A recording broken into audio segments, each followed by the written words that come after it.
sen buncha shirin, so'zlaring shuncha shirin. Erkatoyim, yuzi hoyim, qizalog'im. Kulsang unda shirin, kulgingda bol yashirin. Qani jonim, mani jonim, qizalog'im. Hayotimda chirog'im, ko'zim nuri qarog'im.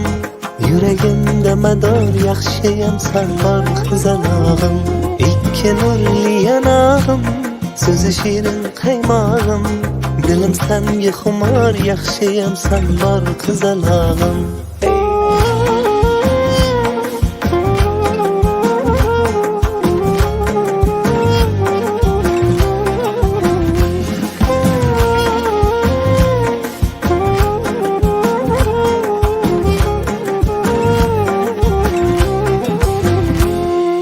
Benga yursang agar, baxtliman kulsang agar.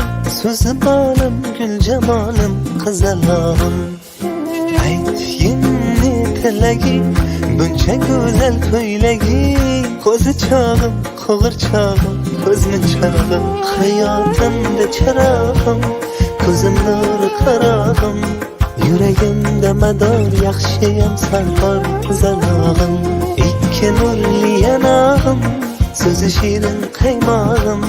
Dilim senga xumor, yaxshiyam sen bor, qizalog'im.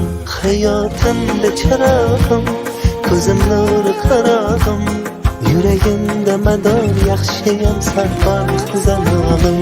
Ikki nurli yanog'im, so'zi shirin qaymog'im. Dilim senga xumor, yaxshiyam sen bor, qizalog'im. Hoy sen buncha shirin, so'zlaring shuncha shirin. Erkatoyim, yuzi hoyim, qizalog'im. Kulsang unda shirin, kulgingda bol yashirin. Qani jonim, mani jonim, qizalog'im. Hayotimda chirog'im, ko'zim nuri qarog'im. Yuragimda mador, yaxshiyam sen bor, qizalog'im.